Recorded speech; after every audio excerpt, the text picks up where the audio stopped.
All right, so today we're going to talk about converting recipes, and there's several ways that I've thought about it, as far as there's adapting recipes and there's converting recipes. So we're going to go over some just ideas of how to utilize that with a thermal cooker and make it work. Awesome. Let me just go right on to our PowerPoint today. So first of all, altering recipes in the thermal cooker.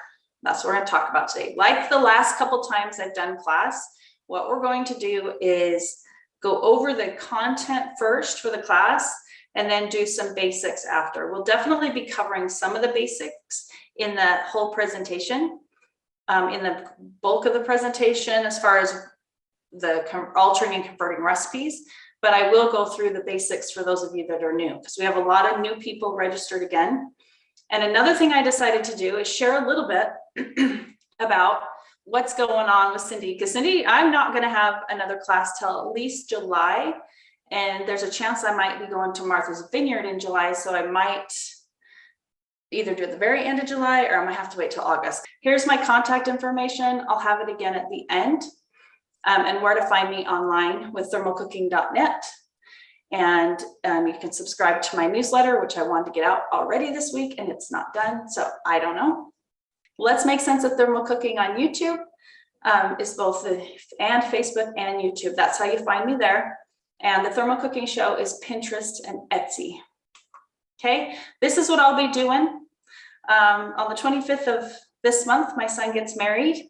Aren't those so cute? And then we also have, I have sew-a-thons going on. So if you're in the area, I have one next Wednesday, and I'm working, it's a Hope Sack project. So we're making Hope Sacks for me to take to Kenya in June. And we're also making these garden towers. That's the picture in the middle with the green. And I'm going to show you some of them in just a sec. But those are, we have a partnership with USANA Foundation, and we're making them at the sew-a-thons to send to them, and then they distribute them in one of their 26 countries. So here's the garden towers. And these we, like I said, with USANA Foundation, I know this isn't thermal cooking related, but it is what I do. And the reason I was able to go to Kenya is because of my thermal cooking. But I just want to share a little bit about what we actually do. So when we go to Kenya, I do donate and teach them how to do thermal cooking, and we donate the Hope Sacks.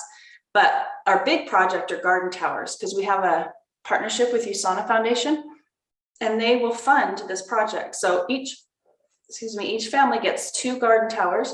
One they can eat off of, and the other they can donate.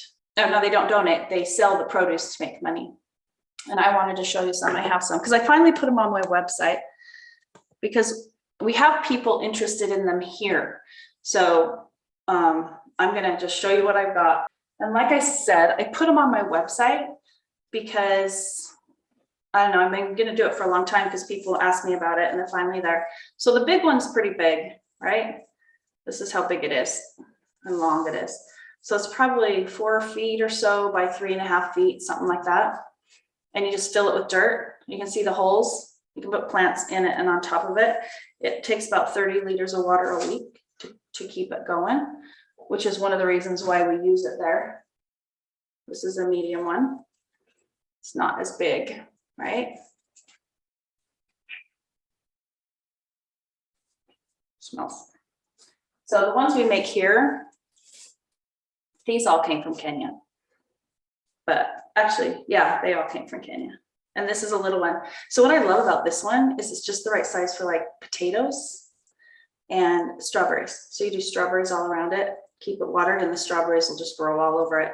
And the potatoes, you just put the potatoes in and then just keep filling it. You know, as the potato stem starts growing, keep filling it to the top, and then this whole thing's full of potatoes. I think it's a great potato bag. Anyway, there's that. Those of you who've been on this before, we have the Ultimate Combo Special that I have for all 3 of my courses. It's on the front page of my website, and people are like, I can't find it. I've had a lot of people say I can't find it. This is what it looks like. All 3 for only $50. It's at thermalcooking.net. And then you'll know. So that's the book, the thermal cooking course, which I've also added. All the videos I've done so far are now on the course part, and they'll just stay there. So the ones that I've taken off YouTube are on there, and then the ones that are still on YouTube are on there also. So whoever has the course can always access that. And then the step-by-step Hope Stack pattern, the video one, is also on here. And so the video courses also include the downloads. So the cookbook downloads included in this, and the Hope Stack pattern is included in this as a download. All right. So a little bit about my story for those that don't know.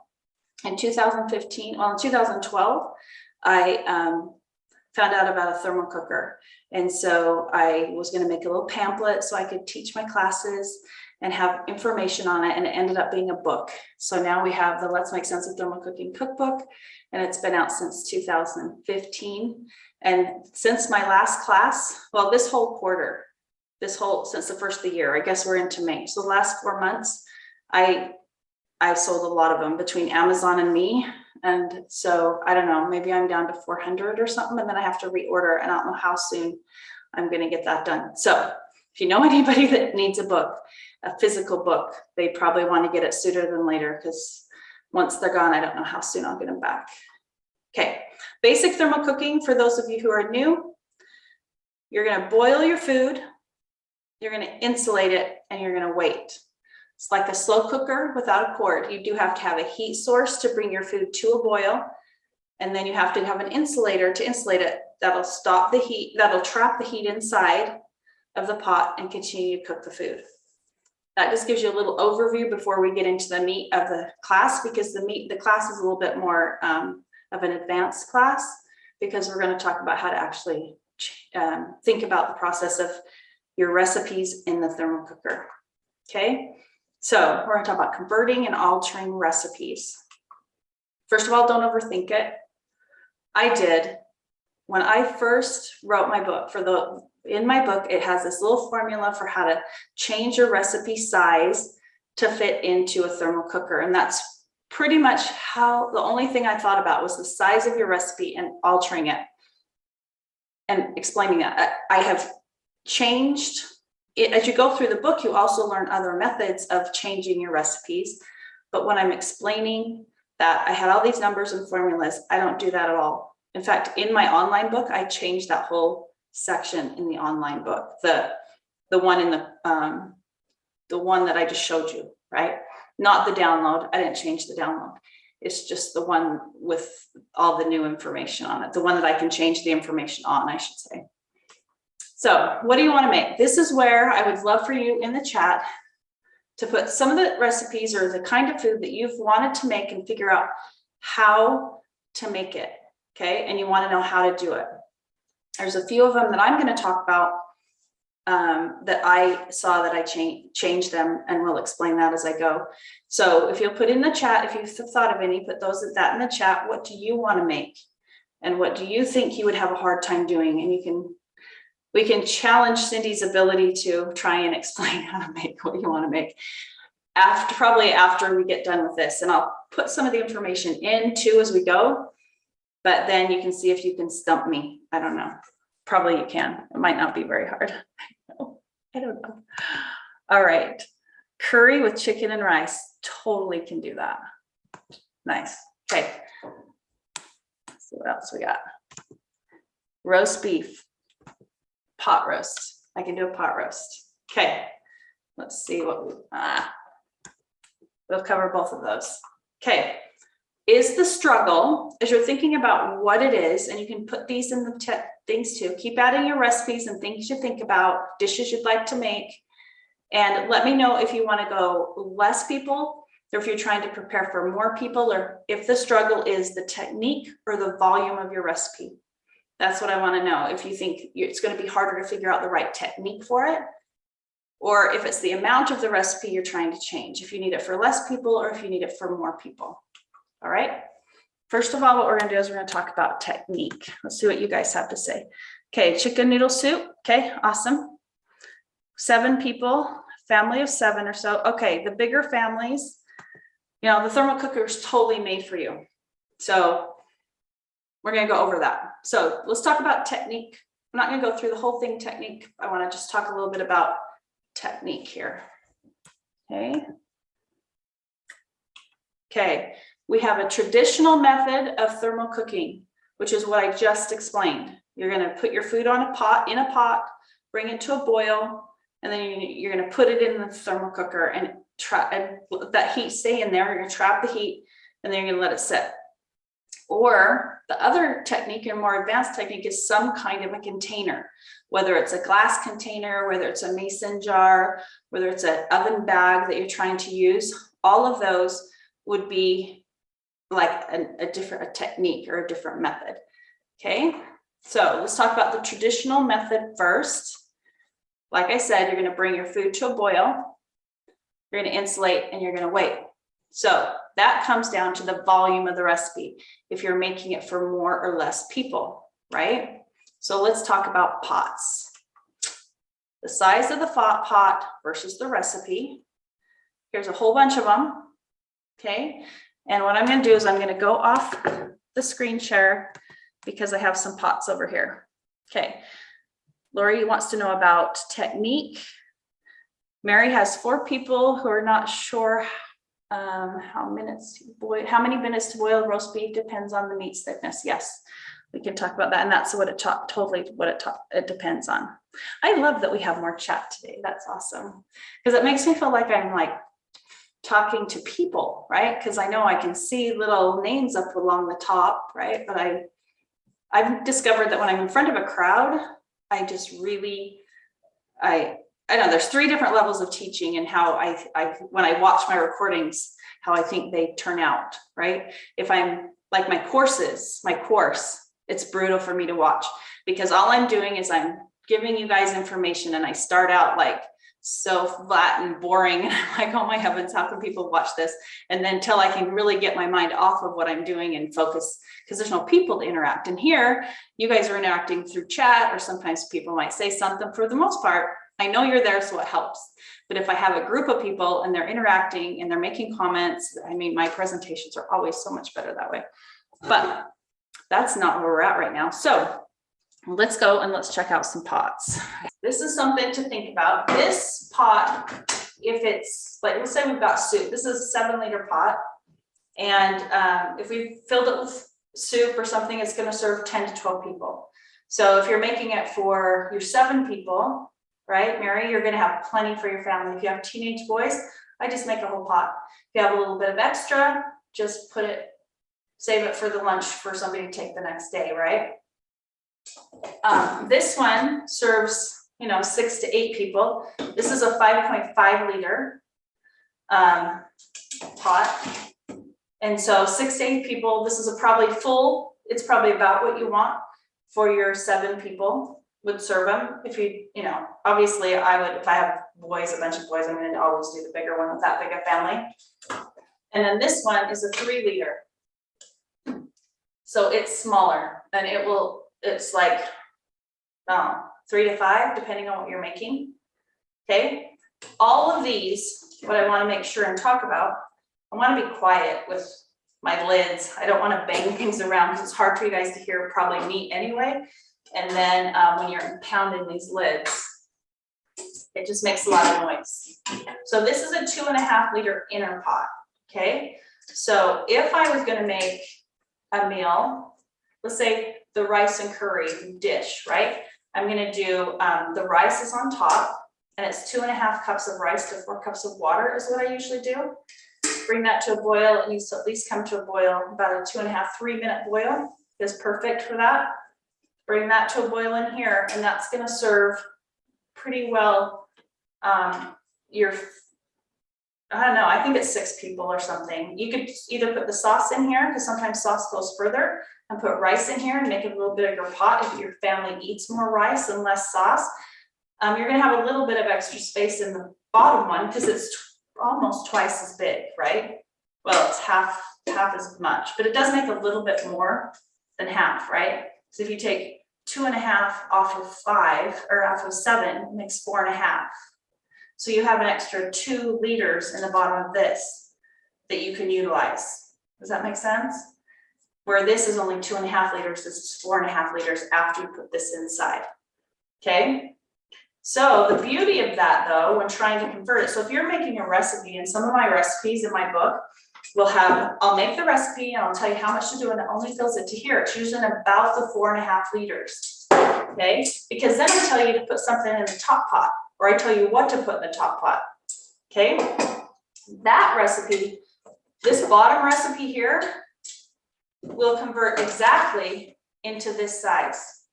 You won't be able to put the food in the top pot of this one because this one's 5.5 liters. And by making the 4.5 liter recipe that goes in this one and putting it in here, you're still 75 to 80% full, right? Does that make sense? Okay, because this one has 1.5 liters. This is a 1.5 liter pot that's in the top of this, okay? Then, so this one, if you have a recipe that has something in the top of it, so this is 1.5 liters and this is 5.5, you've still got 4 liters you're using here in the bottom of this. So you're thinking about the sizes of your pots and how much food you're making. And your recipe should tell you how much about the volume of food you're making, or you can calculate it pretty close by how many cups of everything you're putting in. So this is the bottom part. If you want rice in the top one, you'll know you have around 4 liters, probably 3.5 to put in here, okay? This one is a 3 liter pot. So you would have to adapt the recipe just a little to make it a little bit less to be able to fit in this whole thing, right? This is 1.5 liters, so it's exactly half the amount of this, okay? So if you're using something in the top, that's the beauty of this. You can put your sauce in here, 1.5 liters. You can put your rice in here, 1.5 liters of rice, and that's going to be pretty balanced. It's going to feed 3 to 4 people, okay? If you've got boys, it might feed 2, right? Some people like a lot of rice. I'm not a lot of rice. I could probably feed 4 of me with this, but maybe somebody else you can only do 2 because they're going to eat a lot more rice and sauce, okay? Because that's 3 liters of food. But as far as, I just wanted to sort of go over how the recipes, especially in my book, because I'm talking about these 2 sizes a lot, that this recipe, if you don't use the upper pot, this pot in it will convert straight to this one. And you can just fill this to the top. So if you have, sometimes people are like, I got thinking, I don't explain a lot, this pot. And especially when that's the only one I had to sell. But once I thought about and started thinking about that process, almost every recipe I explain here can go into here. There's a few that fill it all the way to the top here, and that's where you would have to do a little bit of math, and it's like 2/3 the amount. So you would put 2/3 the amount of everything. If this pot's supposed to be full, then all the ingredients in the recipe should be divided by 2/3 to make this one, or approximately 2/3. Right? Okay. Let me think if I covered everything on there. Is there something I'm missing with that? Your volume is good. Okay, good. Kat, can you do the same with noodles instead of rice? Sure, sure. This is the thing about noodles though. Noodles, pasta. We talked about pasta in my last class, and it's on the, it's still on YouTube. Okay, talk about pasta. Pasta hates the thermal cooker. So you have to adapt it a little bit to your situation. So if you're gonna eat in a couple hours, then sure, go ahead and add the pasta to the liquid, right? If you're putting the pasta on the top one, in the top pot right here, a lot of times what I'll do if I want it to stay a long time in there, I will strain the pasta and then maybe put it back in here. Toss it with a little olive oil maybe and put it back in here. And then put it on top of here with a lid and let it heat a little bit back up. Not that it's going to cook it at all. It's just going to fill this with a little bit more heat. Does that make sense? Because this, I just cooled this down by straining it and putting it a little bit of olive oil on it. So if I can add a little bit more heat to this area, then it's not going to drop the temperature quite so fast and it'll stay longer in the thermal cooker. I hope that makes sense. Another option you can do is just go ahead and open this at the end because it's hot. It only takes a few seconds to bring it back to a boil if it's like soup. A few seconds to bring it back to a boil, well, a couple minutes, I guess, and then put your noodles in and cook them like normal. Or they're already boiling, stick them in there and then put them back in the thermal cooker for 15 minutes and then your food's gonna be ready, okay, with the noodles cooked. Sometimes that depends on what's in it. Okay, great. Okay, so that's a volume for the most part as far as how it goes. You're gonna have to alter some of the recipes. Chicken noodle soup in here, super easy. Like I said, I'd be careful with the noodle piece. As far as that's because you're going to change the recipe. 2/3 from this one to this one, depending on what cooker you have. Pot roast, it is about the boil. 25-minute boil, if you have a pot roast like this, is what I would do. And I'd leave it in there 6 or 7 hours. That's why I cut it like this, and then it's a 10-minute boil. The problem sometimes with that is if you put sweet potatoes, the 6 or 7 hour wait with a pot roast where you have carrots, potatoes, sweet potatoes. Sometimes I'll have sweet potatoes. Potatoes are usually okay. Carrots are always okay, but the sweet potatoes are pretty well overcooked by then with a pot roast. So I don't know if I'd add the sweet potatoes necessarily. Most people don't. I guess I just like them. But potatoes seem to hold up okay, even if they're in there that long with a pot roast. And like I said, the onions are going to be fine. The carrots are going to be fine. So yes, the meat's thickness. Curry with chicken, curry with chicken and rice. That we can make all day long in here. I just cook the chicken on the bottom of the big pan, right here, and put your sauce in it. It depends on the volume again. If you're making, just think about how much volume depending on your recipe, right? Because you have 4.5 liters to work with in here, and you have 2.5 liters to work with here. And then just figure out how much it makes, okay? And then you can alter it. Okay. Let's see what's next on my slide presentation. This just goes along with what I just said. The thing about it is we have one pot that we want to fill 75 to 80% full, or we have the 2 pots that based on which thermal cooker you have are any, like we just mentioned, this is 4.5 and 2.5. And the bottom section, this was 3.5 to 4, and the top was 1.5, and this is 1.5 and 1.5 if you have 2 different pots. Just be aware of your pot size and what you're making. That's pretty simple. Okay, container cooking. When you're using containers to cook food and to alter your recipes, you don't necessarily have to alter your recipe.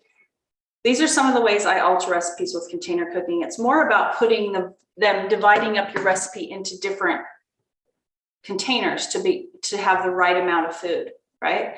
So this one on the left where it has the pasta in it, that's just lasagna.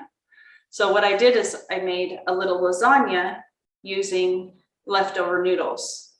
So it wasn't about the size of the recipe I had. I was just using stuff out of the fridge to make it. The same with the next one is shepherd's pie, just leftover ingredients from what I had in the fridge, maybe Sunday dinner, mixed up a little bit of hamburger, added some frozen vegetables, and I'm making it for the amount of people that I want to cook for. The roasted potatoes and the meatloaf, roasted potatoes are just how much will fit in the container. That meatloaf right there is a pound of hamburger meatloaf should fit just perfect in one of those kind of containers.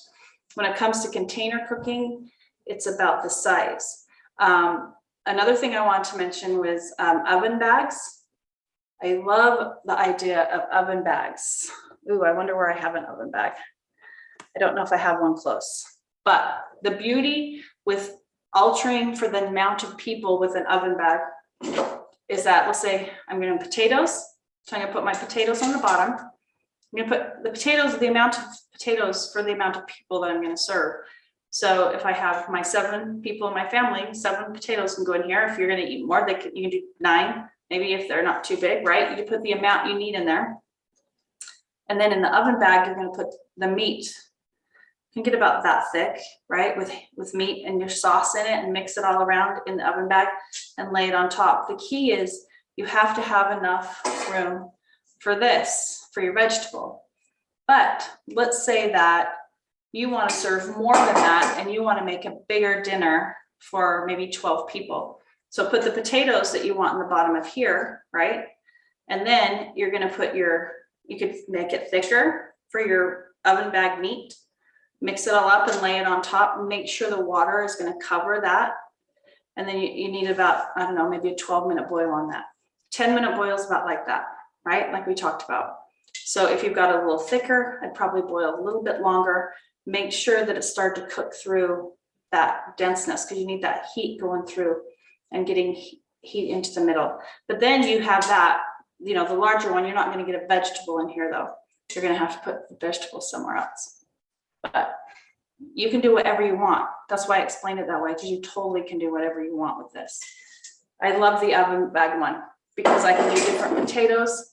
I can do regular potatoes, sweet potatoes. I could do any kind of roots in the bottom of there.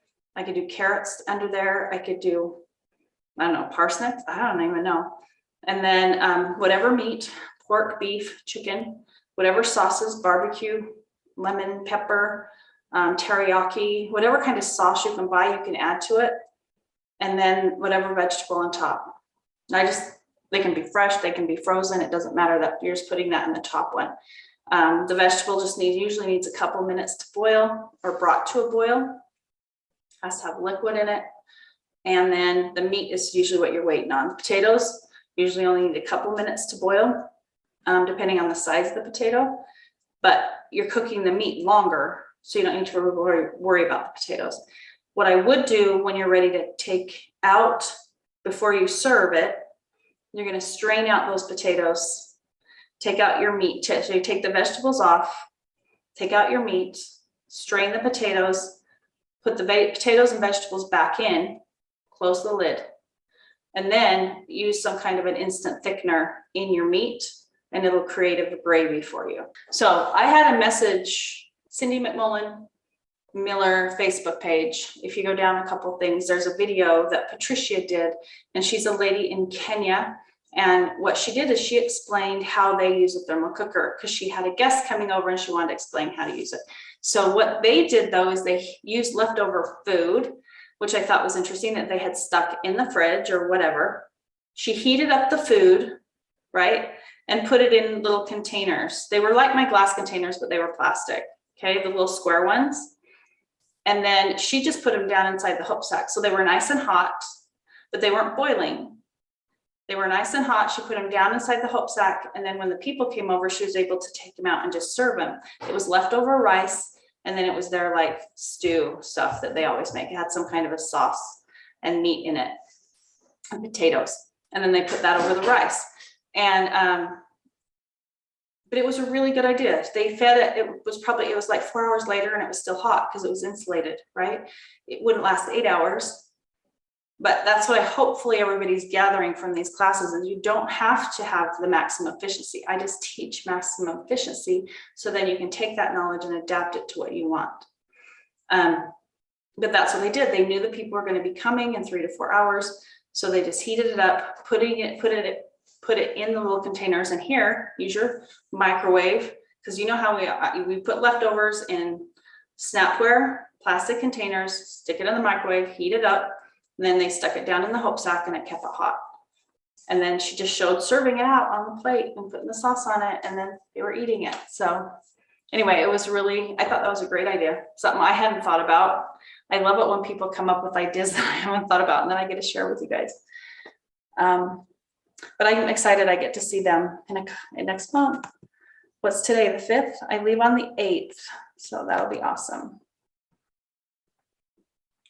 All right. So altering recipes, and this is actually altering the recipe itself, okay? And these are some things that I've done to alter recipes, a couple tips on how to do it. And my book talks about these two specifically, because that's what I know. If you guys have ideas of other recipes that would be harder, these are more like casserole type dishes that don't usually cook in a thermal cooker. You can have really nice success on making smaller portions in containers and then boiling on the outside.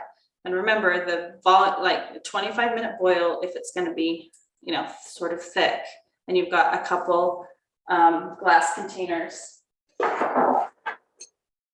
like this type of glass container, 2 of these will fit in a 7-liter. And then you need at least a 25-minute boil with those. Okay, but that's a good way to do lasagnas. You could get 2 nice sized lasagnas that'll serve a good 4 people. If you have 2 of them, and they're 4 or 5 people, depending on how much they eat, you can make it exactly like you normally make it. In my book, though, I figured out how to do it by putting the lasagna in these, so it would make more. Let's go off share. All right, so I figured out how to make lasagna by putting a lasagna in the bottom of here and the bottom of here. Since I tested it, have I done it again like that? Maybe, tested a couple times to make sure it worked. I needed to do it again, but this is going to make a lot more lasagna by putting it here and here, right? And the reason I did lasagna is because there's a couple ways to do it. First of all, you can just do it totally like normal, put it in your oven, cook it, and use your thermal cooker as a warmer, and it'll stay warm in there for hours, okay? You can do that. The other option was, and I did it and it worked, is I used oven noodles that don't take so much water, right? Or just have your noodles cooked al dente, so they're not quite ready yet, but they're close. And then you layer it, but you have to turn on super low and then let it heat up real slowly. And I just would have it going as I put the layers in.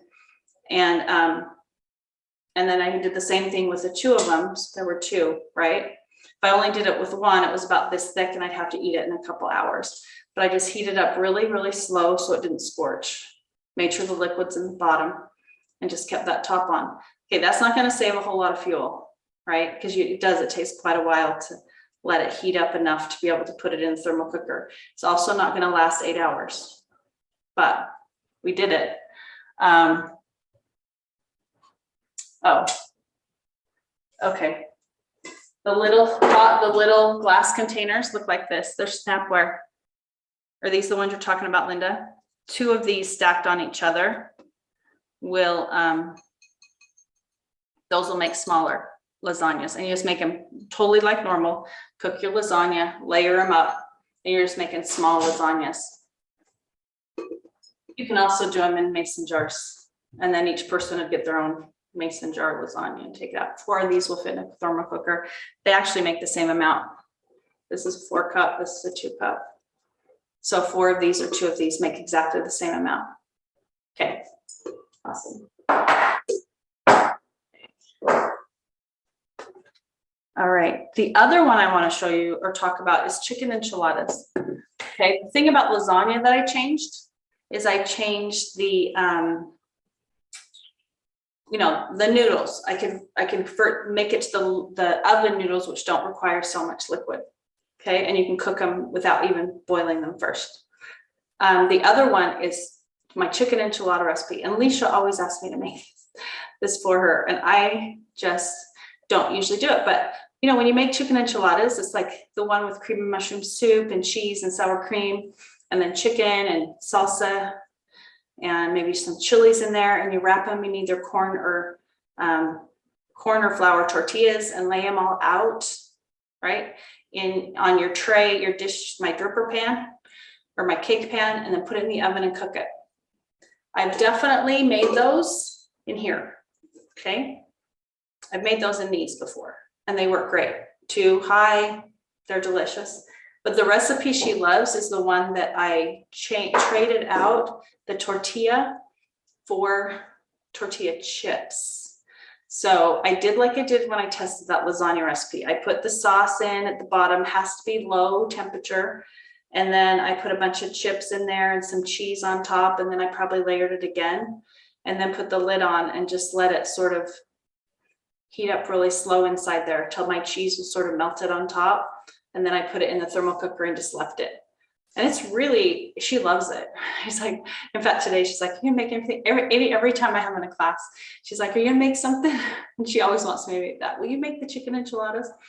I'm like, but it makes too much for 2 of us. So I haven't made it. Oh, did you hear her? She says lies. She can hear me talking. If you're trying to do a casserole in there without using a container, I mean, that temperature, your temperature is super low because you don't want to scorch the bottom, and you're just slowly heating that casserole up, and you're basically using the thermal cooker as a warmer.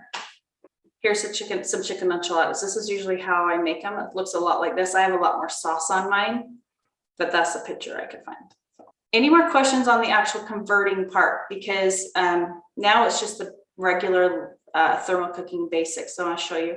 But one more thing, if there's not questions, be thinking while I show you this next piece. I've been playing with Amazon, trying to figure out how to do my Amazon little links, because I told you guys that some people were interested in this Stanley, And if you go to thermalcooking.net to the online store and go all the way to the bottom, there's a link to these now. I didn't know it worked, and I found it this morning. I put it in like a couple weeks ago, and from my end, it didn't look like it worked. And these are the little camp crocks, and that's the best price that I found is the ones on Amazon, and that's just an easy way to find it is to go. And plus, it helps me because then they won't kick me out if I actually have a couple of people go through my link. Okay, now I'm going to do the presentation, just go over the basics of thermal cooking with you. When it comes to thermal cooking, basically, there's quite a few benefits.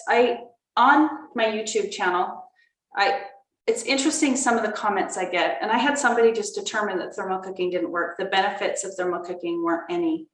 There were no fuel savings, and I don't know what they were talking about. But do we get fuel savings every single time we use a thermal cooker? No, we don't. But do we sometimes? Absolutely do. When we're cooking grains and beans, there's fuel savings there. It's undeniable. Health, to keep the women away from these fires. Are we going to be able to do it all the time? No, because this is tradition, right? But if we can do it sometimes, it's awesome to be able to help. And they love them in Kenya. And here's time. This is what they love the most in Kenya is time. They can put them on, it frees them up to do the other things they need to do. It's convenient, it's a green method. There's several other benefits of thermal cooking. They're portable for the most part. Some of them aren't as portable as others. They're great for use in emergency situations. I could add some more of the things. In my book, I have a whole list of benefits. How to use a thermal cooker. Like we've mentioned, everybody hopefully understands this now. We're bringing it to a boil, we're insulating, and we're waiting. The requirement with thermal cooking is that you need some kind of a liquid. So you either need a liquid or water base, some kind of liquid in your pot with your big, if you're just using the pot, or if you're using containers, you need to have water on the outside because something has to come to a boil or close to a boil, or you're altering it like we just talked about with the lasagna and the chicken enchiladas. It's not coming to a boil, but one thing I didn't mention there was time. You can use a thermometer to make sure it gets hot enough and before you put it in the thermal cooker. It's all about temperature, right? It might not come to a boil, but you can know if your thermal cooker loses 5 degrees an hour, you can calculate how long you can leave it in the thermal cooker to have success and make sure it's still hot when you're getting into it. Okay, mistakes in temperature tests in measuring in time and in other conditions may result in failures which must not be imputed to the cooker, but the cook. And this quote is what I thought about when the person was telling me that, thermal cooking doesn't work, retained heat doesn't work. It's because they don't understand the principles. Okay, it will work. It's been around forever. So cause and effect. Why science teachers should not be given playground duty. So what we put in, we can always make it work. If we know what we're putting in, we can have success on the other side. But if we do something that doesn't work on the other side, it's not going to work. So if you open it up, you got to figure out, okay, what did I do that didn't work? And there's always a little bit of testing. I don't see any way around that. But once you grasp the concept, you can be really successful every time. You just know what's going to work and what's not going to work. So when I wrote the book, I was trying to figure out 2 things. I wanted to have the most amount of savings, and I wanted to retain heat for 8 hours plus, because this was a preparedness book for me. And I was trying to explain how to use food storage and how I would use food storage using a thermal cooker, because that honestly is my niche, is preparedness. In fact, I was thinking about that the other day as I was reading about the pipelines from Russia. Russia had cut off a couple European countries. And I'm like, they need to know how to use retained heat cooking. That would save them fuel. All right, so the do's. There's 2 things that you want to make sure and do with retained heat cooking. The first one is something must come to a boil. And the second one is your pot needs to be 75 to 80% full for maximum efficiency. You also have 2 don'ts. So you don't want anything frozen in the middle. No frozen piece of chicken. Make sure when you start, it's at room temperature or out of the fridge, because you can heat that up enough that it's going to be warm enough to cook okay in a thermal cooker. And no peeking. Don't open it. I know it's super tempting, especially at the beginning, but I don't have a problem now. If it doesn't work when I open it, I'm like, uh-oh. But for the most part, what I make, usually it works, because I usually make the same things that I'm used to making. But no peeking, because as soon as you peek, the air escapes. Is it okay if it accidentally opens on its own and you see it and you close it? Sure. If for some reason you think you do everything right and you open it up later and it's too cool, maybe it opened somewhere or somehow that air was able to escape. So if it's open for too long, that's where there's a problem, and the heat, it'll drop the heat, and then it won't cook. It won't retain that heat. It'll be cold, or it'll cool down. Principles of thermal cooking. We have thermal mass, which is the amount of, and so we bring food to a boil. So we have a cold item, we put it on the stove, we bring it to a boil, and then it creates the thermal mass that heats up that mass of whatever's in the pot. And then when you take it off the stove, the heat goes out and it cools down. So what we're doing with retained heat cooking is we're adding insulation in the middle. So we put the food on the stove, we heat it up, it heats up the mass that was in the pot. We take it off the stove, we put it in an insulator, which is going to slow down how fast that hot heat is coming out of the mass as it cools. So it's just slowing it down. So here's a demonstration of having two of the exact same cookers with two different size of pots. So the thought is if we bring them both to a boil, we know that the small one is always going to heat up first, because it's got less thermal mass to heat up, so it's going to heat up faster. It's also going to be the one to cool the fastest. And if we put it in the exact same thermal cookers, it'll always be the one to cool the fastest. Even though the time is extended that it will stay hot, it'll always cool first if they're both full, right? Is it possible to have the small pot retain heat as long as the large pot, and how? Obviously, yes. The first is that you can increase the amount of insulation. And the second one is you can increase the quality of insulation. I haven't talked about quality much today because that's in my basic thermal cooking class. But for instance, these cookers right here, these ones are foam units. I'll go over this a little bit. Let's get off of here so you can see me. Okay. These are foam units, okay? And that's a good insulator. A foam unit's a good insulator. It's not the best insulator. The Mr. D. This one is a vacuum. You got the 1.5 shuttle chef, since there wasn't room for much thermal mass in it, and it doesn't have an iron bottom like Mr. D's cooker. How long could that liter cooker realistically keep food hot? Okay, the thing about, you're right, the 1.5 liter shuttle chef, it is a vacuum. So that's good because it's gonna be better than a foam one. You're gonna have to test a little bit on it. My guess is it may stay 4 hours. I don't know. That another thing you could do is put it in, wrap something around the outside of it, right? People always ask me that. They're like, and then I take my thermal cooker and I have to put something around the outside. You can if you want, especially if it's a smaller unit like a 1.5, but it has to cool down at some point. The Shuttle Chef is a good brand and it is a vacuum. So it's gonna last longer than if you had a 1.5 liter that was a foam unit. That makes sense. Just test it. I don't have the specifics, but they should have them. Just go to Amazon. Yes, I love the Mr. D for the smaller family. It's true. So just test your time. Fill it up, follow the things, make sure it's 75 to 80% full, maybe even a little bit more when you're testing.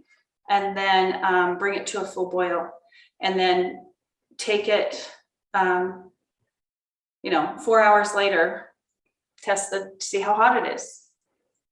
And then you'll know how far it's dropped in temperature. I have actually a formula for it somewhere. I should find that and write an article about it, where you take a temperature at a certain point, and you can actually have a thermometer in there and take the temperature before and later.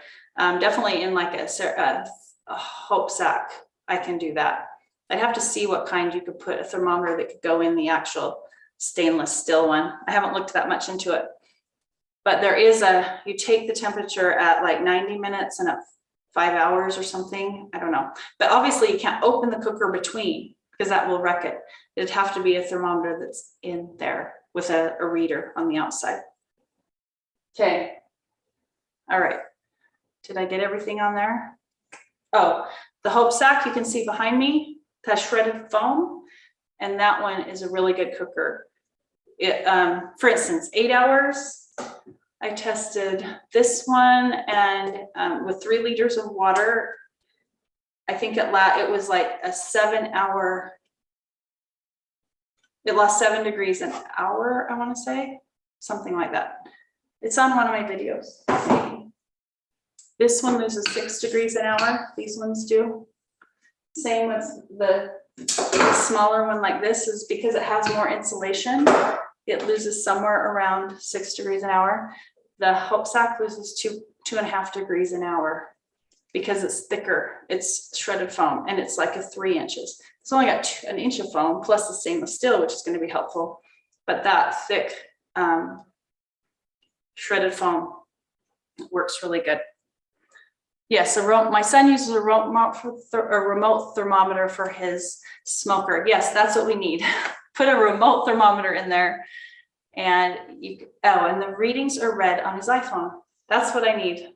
I'm totally going to do that, because I need to figure out how much this is. I have a friend that reached out to me who is a retired, I want to say, professor in Florida, and he wants to do a lot of studying on retained heat. And he sent me a whole report, and I need to dissect it, because some of it made sense, but it's sort of scientific. But he was talking about when to take the temperature, when the readings are, so you can see how fast your thermal cooker is losing heat. And I think I'll have a class on that someday when I understand it better, and so that everybody can understand, especially if we're making our own, or using a cooler, and you're using it sort of the same way all the time. You can get an idea of how to do that. Okay, let's see what I've got left on here. Oh, share screen. I keep wanting to go to the wrong place. All right, so that, obviously, if you're using a basket with blankets, it's not going to be as efficient as if you use a Mr. D or a Shuttle Chef. Okay. Okay. Also, you can add thermal mass, just like Mr. D did. He added thermal mass. It's a cast iron plate on the bottom. By the way, I looked up his site. I looked on his site yesterday. He has 5 liters and 3 liters. And the 5 liters are all out of stock, but the 3 liters, he has a seconds. He has a bunch of seconds, so they're at a pretty good price. And somehow the way that it works, it didn't inlay right. So it's inlaid different in the bottom of the pot. The manufacturer did it wrong. And so he's got them on sale, and he just says you just can't use them on glass tops, but they're going to work great for everything else, just not on glass tops. And so it might be a good time to get a Mr. D if you don't have a glass top, because they were marked down. Okay, temperature. When it comes to temperature, know your temperature and how fast your thermal cooker loses heat. So at my level, 4,000 or 4,500 feet above sea level, my boiling point is about 205 degrees. So if my cooker loses 5 degrees an hour, what was my temperature after 8 hours? I've lost 40 degrees, so I'm at 165 degrees. Okay, 165 degrees is, obviously people say a lot about 165 degrees. That's how hot you need to get certain meats to, right? And certain foods, so you want them at least that point.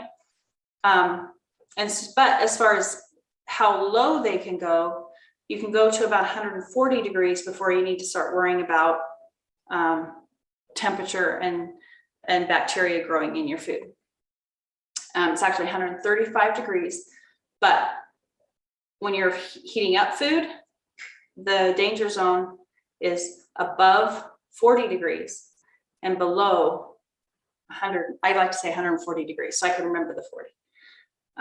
So anywhere in that area you want to be aware of. So I like to have a thermometer with my thermal cooker to make sure my food is the right temperature. But honestly, I've never had a problem with my temperature. I always take it out with enough time. I'm usually eating my food 3 or 4 hours after I put it in. And even if it's longer, it's still hot because I have efficient cookers. So I've never had a problem. I mean, yogurt is the thing I leave in the longest, but it likes to be left in there. So I have never had a problem with temperature and worrying about it. It's the reason we keep the temperature is for food safety. So if you come back and your food is 300 or 135 degrees, then go ahead and either eat it, heat it back up, or get it cooled down and put it away. That's what you need to do. Timing. How long do you leave your thermal cooker on the stove to boil, and how long do you leave it in the thermal cooker, or the 2 times that you're worried about boiling? Let's see if I have pictures. How long do we leave it on boiling? It depends on the thickness of what it is you're boiling. And usually I look at meat or containers. So if it's about 1 inch thick as far as meat, I like to have a 4-minute boil. As long as it's not grains or beans and it doesn't have meat in it, it just needs to come to a nice rolling boil. If it's bigger, like 2 inches, then it's about a 10-minute boil. If it's like a roast size or a couple containers, like the containers I just showed you, it's a 20 to 25-minute boil. Something like I talked in the bread class, I talked about making like a carrot cake where there was vegetables in the cake. It takes a lot longer than a cake mix. A cake mix would be, the same container with a cake mix would be 20-minute boil, where a carrot cake might be a 40-minute boil because it just takes so much longer to get that to work. 40-minute boil is still less than the hour it's going to take you in the oven, right? Okay. And then how long does it stay in the retained heat unit, or the outside piece, the insulator? It depends on the quality of your insulator for one. But when I wrote the book, if it was going to be done in less than 2 hours, I was thinking, let's just use another pot. If it's going to be take longer than 2 hours, I needed it to stay in there for 2 to 8 hours. For almost everything, I can take it out at the 2 hours. That's not a problem. There's a few things that take longer. I like to leave my beans in longer, around 6 hours. I like to leave my pot roast in 8 hours. But I'm thinking it's done before. I just haven't tested how fast it's done before then. I haven't done any testing on that. So I was lucky to get the book done, right? Keep going. Okay, questions. You can be thinking of any more questions. Here's my contact information again for anybody that needs it. There's my combo again with all 3, the book, the course, and the video pattern. And that's what it looks like on my front page of my website. Let's get out of here. I only went a few minutes over an hour this time. That's amazing, right? So questions, any more questions? Did we answer the questions on, do you feel more comfortable about how to take a recipe, and whether you're looking at volume and how to use your cooker with the volume? Does that feel okay? Do you have any questions on that? Or the other is technique, like which technique to use to be successful. Hopefully I showed you a couple different ways to be able to use a certain recipe and make it work depending on what you needed, whether it was for people or whether it was for, the amount, or whether it was just whatever, easy for how thick it was, and trying to make it successful. When cooking chicken, does it have to be cooked all the way through before you put in the cooker? It really doesn't have to be cooked all the way through. And this is the reason I say that, is that you can have your meat a little pink still. Like if I'm making, let's say I'm making Mexican fiesta, it's a recipe in the book that comes with the Saratoga Jack. And I just sort of toss it a little bit and get it starting to cook. Like I might put onions in there, a little bit of oil, and put my meat in and get it going. And it's just barely starting to cook on the outside. And then, but then what I do is I add my liquids, okay? And then I bring them to a boil. So this whole time, I've got meat starting to cook, and the meat continues to cook, right? And so I get it to a full rolling boil, and it's about 1-inch chunks. And so then it boils for 4 minutes. And I can tell you by the time that has had that stuff and it comes to a boil, it's pretty well cooked all the way through. And it just finishes up because then it has all that liquid, that thermal mass that's 206 degrees, and it's in there for a couple hours. It just finishes cooking all the way through. It can't be frozen though. It has to be just either room temperature straight out of the fridge and cut into like 1-inch pieces. Hamburgers, the same thing. I can make my sloppy Joe mix. I add the stuff and then it's still a little pink, but by the time it comes to a boil, it's totally all cooked before it even goes in the thermal cooker. Okay, now I feel more confident using containers and bags. Awesome. Great. Do you have any experience thermal cooking at very high altitudes? We have a summer cabin I don't super high. I look for the principles, the same type of principles. I haven't been in a high altitude. And so you can let us know, test it and let me know. But my thought process is if you have any doubt, just cook it a little bit longer. Because like I said, so much of what you make is you're using a thermal cooker as a warmer. Because the reality is that, is it 180 degrees? I don't know. The guy from Florida has exactly the temperature. It's 80 degrees Celsius is when it stops cooking. After that, it's a warmer. So as long as you have enough time and the temperature is dropping, just test your cooker and see the temperature. That'd be the most interesting thing going to high altitudes, is seeing how fast that temperature is dropping, right? Yay. Yes, let us know, Linda, that'd be awesome. But I think that there's still a period of time where it's going to be cooking.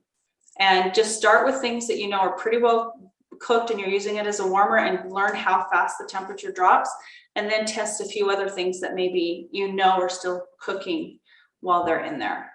Okay, that's my suggestion and thought process. That's what I would do if I was testing that. Anything else we need? We made it in 1 hour and 50 minutes. Like I said, I have the wedding and then I have Kenya. Thank you, Mary. And so I'll be back. I don't know when yet. I don't know. I'm not doing, the sew-a-thons I'm going to do sort of in place of the live classes for a while, because we really, really need to get some garden towers done. And I need to get the ones done for it to take to Kenya. I need to get as many as I can. I'm at least going to get kits done and leave them at the sewing centers for the hope sacks. And then we'll see what happens after that. But now after this class, I can focus on wedding. Okay, if there's no more questions, you guys are awesome. Thanks so much. Mandy, the garden towers are on thermalcooking.net. Just go to the bottom of my online store and I've added them on thermalcooking.net. Thank you, everyone. I will go get busy for the rest of the day. You guys have an awesome day and we'll talk to you soon.